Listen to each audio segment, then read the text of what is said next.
Hey everyone, and welcome back to Timber and Stone. Today we are starting off a little different from last time. We're actually about to be under attack by some marauding goblins, so we're going to deal with that. But also, I wanted to say that the barn is complete. I went ahead and did this off camera, just in between episodes. Sped up a whole bunch of time. It's day 21 now. You might be wondering if you missed a lot of stuff, and the answer is simply no. We did gain a few citizens, but that really didn't happen until the past couple days. But in terms of interesting things to record and put up on the channel, you didn't miss anything. Designing the building is probably more interesting than watching it be built, and combat is more interesting. It was a quiet about 10 days or so for our single builder to get this all done. So we won't be naming anyone today. I'm still kind of updating my list of names from the previous episode and also gathering some more. So let me know in the comments down below any name suggestions. But let's go ahead and start dealing with these goblins. They're kind of just coming into town like they don't give a damn. So let us go ahead and make everyone into an infantry real quick. It's just easier to control them all when they're like that.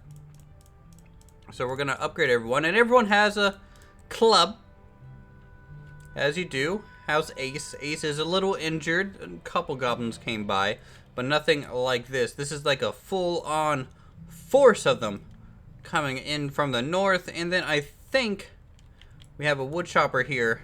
Spaghetti Hoops needs to fall back home.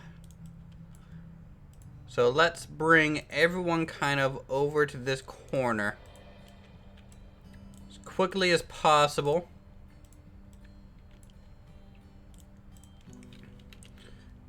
Because as you know, grouping people up increases your chance of survival.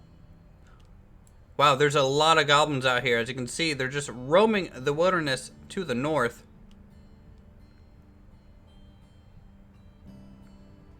Alright, everyone has their clubs. Ace is going back to bed, which is fine. And we're relatively safe. So what I want to do is pause the game, go ahead and get our guard position set out here. Increase its size. How many guards it can have. I'm going to need 2, actually. We have so many citizens now in our little people's militia here.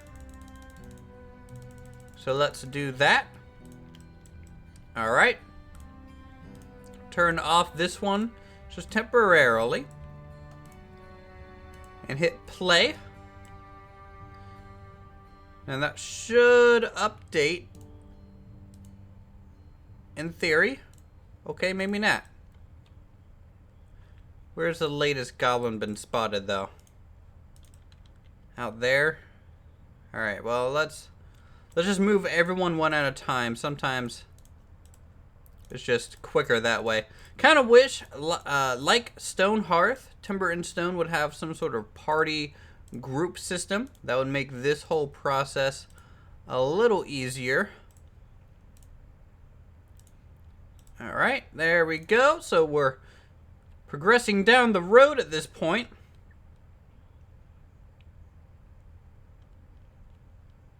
Not seeing any more goblins. Did they retreat? Or what? So we're going to use Purple Giraffe here. It's a bit of a scout. Where are they going? I don't know. Where did the goblins go, guys? I'm losing my mind.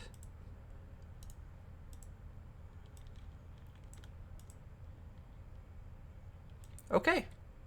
It looks like we're safe. Huh. Alright, well, I won't complain. Let's go ahead and just switch everyone back up into their normal roles. And they will disperse. Here we go. Lewis is... What was I using Lewis for? Lewis is one of the new people. Not Taylor. I think Blacksmith, yes. And Margaret is Forager. And then you and you and you. So, total population's up to 11. We are gaining people. It's actually nighttime, so what I want to do is probably come back in the day, just so you guys can see. Alright everyone, I found the goblins. It looks like some wolves came by and actually took care of them for us, so we weren't really threatened in the long term by them, so kudos to the town for surviving yet another night and making it to the morning. Maybe some more people will join, maybe not, who knows, but our forager is busy gathering all these bodies that the wolves kind of took out for us, so hey, that's nice. That's some nice free resources. Let's pick up the goblin remains if you don't mind. Where are you going? Oh, you're gathering some wheat. Anyways, we need to finish the barn. The barn is... Okay, I said at the beginning it was finished, when in reality I just have a couple more roof tiles to place. But this side is done. This is generally what it's going to be looking like. We have some large upper windows here with small windows, so it's defendable. And on the interior, the upper loft, we have some storage stuff slowly building up. Out there, of course, we have the little kind of pulley system up to the upper storage area. I need to rebuild a door. It looks like something destroyed that at some point, so let's do objects, doors, timber door. Okay, there we go. On the inside, boop. Let's just go inside here. Same as it was, basically just storage. But other than that, the building is done. We'll add storage as needed. Do I hear something on fire? Because, like, I don't really want another necromancer right now. I really want to actually get some building done for you guys this episode. Alright. Plan, now that the storage barn is done. The storage barn, of course, providing the safe location for all of our resources going forward. We need to start worrying about food and housing for our townsfolk. Possibly a workstation, but not quite there. What I want to get started is another dock piece here, and what I want is a fishery of some kind. So, let's go ahead and build some utility kind of scaffolding here. Now, this is going to be a little pricey to begin with, because I'm not quite sure how I want this to behave and look. So, I'm going to temporarily get rid of all this water in kind of a square, and there's more goblins. Okay. It feels like the last save all over again. So what are you doing? You're in good health. You have a sword of some kind. Have I looted a sword at all? Because that'd be pretty nice. A short bow? No? No sword. Okay, well, he's making his way into town. We have some people resting from the wolves, but that's about it. I think we'll be pretty safe here, so let's just, and pause. Alright, get Goran up. Here we go, everyone will move in with clubs. Wow, that sword hurts. Let's back them off. You basically just have to do a rotation of people. Whoever's tanking it, rotate them out after they take a couple hits. Let the other ones finish the blows. And that is generally the best way to do combat in this game. Man, it sucks that we kind of lost a farmer for a little bit, but luckily he's not dead, so that's progress in some manner. Woodchopper is busy. Where is that builder at, though? There she is. She is going to lay out all this scaffolding. And the scaffolding, of course, using to get rid of the water, because it's taking up a water block. And then what I can do is actually take a chunk of that out and just leave the outer rim, and that will keep the water at bay. I believe the water is really only a surface feature. I could be wrong. I think I remember doing this before in the last save when we built some canals at the end. But this just takes a little bit of time and preparation. But what I want is something that looks like a small shed, possibly also a small home-like structure attached, where you can say it's the fishing office. And we want some docks kind of sticking out here, and possibly some stone reinforcements to give the fishermen a place to stand, because I don't think they can stand anywhere but sand. Little troublesome. Okay, so she is going through. We have another goblin Wow, I didn't think I had enough money yet to really have to worry about these things. 2 goblins. Okay. Looks like the threat isn't done. I thought the wolves took care of them. Obviously, not quite all of them. Hold on, what are you doing? This is a new guy. He is the tailor. Okay, and let's do this. Alright, rotate them out. Rotate them through. You know what? Let's just make Ace into an infantryman. Real quick. Charge this one. Because Ace does have that potential. Ace is hopefully going to be our pure infantryman later on. Also want to charge that one. So let's see what Ace can do kind of. Oh my goodness, there's so many. Alright. You know, I think the easiest, quickest solution would be to reform the militia. Mark all of these for charge.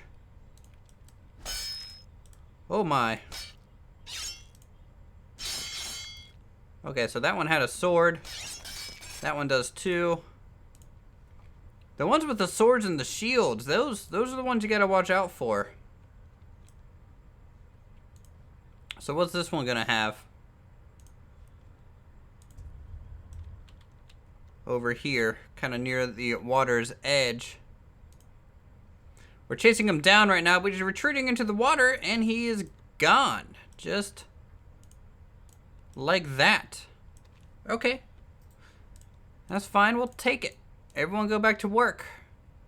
He'll swim back eventually, and then eventually we'll just kill him when he arrives back on land. It's pretty tough to get stuff done when things behave like this. I think that is the right setup.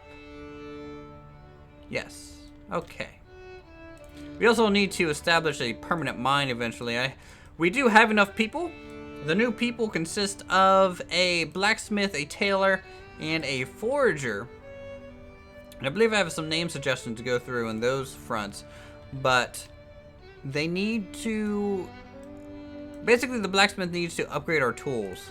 The sooner, the better. And to assist with that, we need kind of a mine. So let's see, what happens if I do that? Okay, so the water is being held at bay. Using that for now. That's good, that's good. You know, let's make the miner real quick into a builder just to assist laying out these base scaffolding so we can get through this a little bit quicker. Do let me know in the comments if you guys want a lot more time lapses, if you guys want more skipping or things like that. But for now, we are sticking towards the more real-time aspects of the game. Early on is a little bit more stressful before you have an army. Very similar to Stonehearth in that sense. After you kind of establish your full safety, you're pretty much fine. So dig mine, so we'll get rid of these scaffolding. And the nice thing about using the scaffolding for this is they're very easy to recycle. And all you do is you slowly take off each layer, and you can see they won't backfill as long as you kind of keep this outer one going.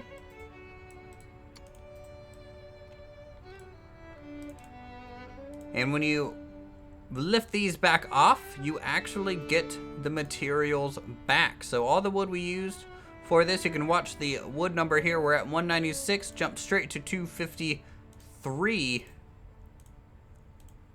And there you go. And so this is basically how you kind of do water work. As long as you connect the outside, like if I were to break that one, it would refill, very similar to Minecraft. So let us construction, utility, scaffolding. And what I want to do is bump this out one more and fill that in. Like so. Alright. So that is being filled in as we speak. All right, so we have the water dug out, and we are ready to go designing the foundation of the fishery and hopefully its look. Now, the reason I had to get rid of the water is simply because I want to clean up the shoreline a little bit after this is done. Also, what I want to do is try and do this kind of U-shaped thing. So what I have to kind of do first is, one, establish kind of the size of this in a very arbitrary way. Okay, so let's 13 by, no, see, that's not right. I need a more rectangle. So 9 by 13. So we're gonna dig that out, and that is going to create hopefully the little shoreline. Now, is there a block right underneath there? There is, so we can dig that spot there as well. You got to make sure, you know, not to let any water in during this time, or else you risk kind of flooding your project. It's very hard to do. I suggest making a very wide buffer here, far more than you're actually going to use, and that way you're relatively safe when you're doing something like this. But I am going to basically break that roll real quick. So we're going to backfill this with some stone, and we'll cap it with some sand slopes here and make a nice kind of U kind of shape. And we'll also construction flooring. We need timber planks. We will use 2 timber planks to kind of sit out here like so as little piers. Now this kind of pier itself is going to actually cut inwards at this point and actually go upwards like that. That way these can actually stick out in the water a little bit and be surrounded. So the miner is going to be super busy doing that. Let's make it ×2 speed. And I hope you guys enjoy going straight into kind of larger projects. Again, normally I stick to the small little farmland deal for a long while as we get settled. But I figured this will be the final season of Timber and Stone, guys. It's go big at this point. And that's what I plan to do. All right, let us construction floors. Timber plank. Let's expand this actually just another 2 by 4,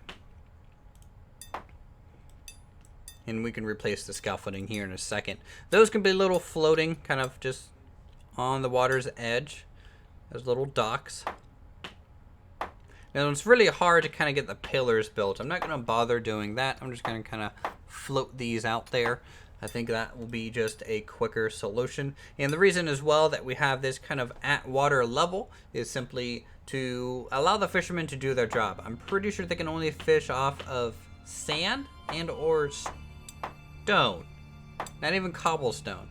So that's why we have to have that little sand buffer kind of in the interior here, giving them their space. Also, we need to dig this down to give them some depth to fish in. And plus, I think it'll look cool. So having this kind of U-shape building here, a little, maybe like a little market-like attachment there. Plenty of like dock storage going along this edge. We can even work some storage and stuff off the barn and just make that look really nice. If it all comes together. You never know sometimes with these things until the end. So construction, flooring, timber planks, just like that.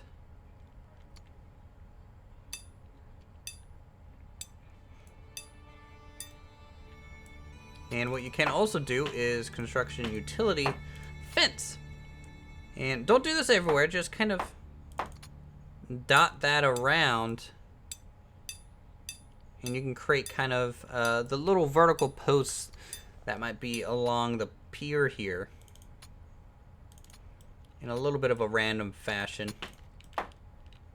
Now, if the thing was wide enough, we could actually fence it off completely. But it's not. So we're going to go with a little bit of a minimalistic, suggestive look. You can even add that kind of along here a little bit.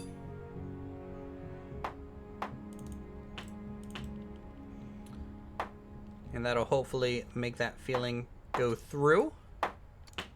Also, I want to make sure, dig mine, that we have a little bit of a staircase possibility so the digger can get out of there. We will probably promote the builder for a miner a little bit just so they can assist digging this ditch. That's a very common tactic. Builders and miners kind of are interchangeable. Construction, flooring, timber planks. Oop. There we go. That's where I wanted that one. And as long as you have things on all four sides, you can kind of cut the corners. Like, for example, I can cut this corner here, just like that. Won't leak or anything like that. All right, and so that's going to be...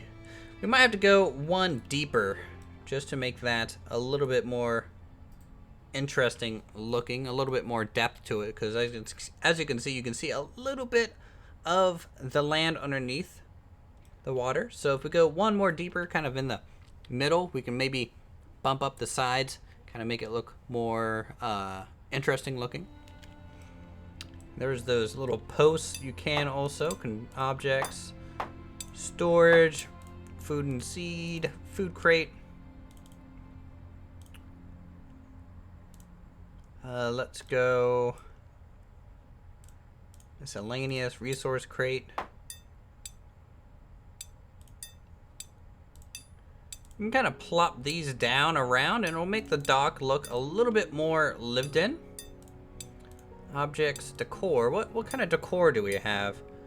Well, tree, head, shrubbery, statue, stone bench. Don't really care about the stone bench. We could maybe put that along the dock and pier area here later. And I wouldn't mind digging this out and letting some water in there and maybe continuing, maybe just the little sandbar like effect there. So let's just do something like that, and then we'll kind of smooth that out.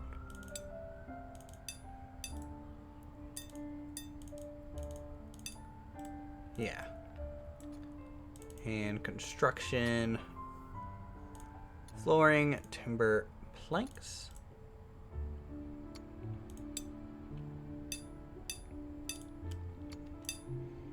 Good, that's gonna center up real nice with the dock. So that is the general path that we're going for. Anyways, I think this episode has gone on long enough. If you guys are enjoying Timber and Stone, I am taking suggestions for names. I'm taking suggestions for buildings and town layout. So let me know in the comments down below what you guys think, what you guys want to see next. Leave a like, and I will see you all in the next episode.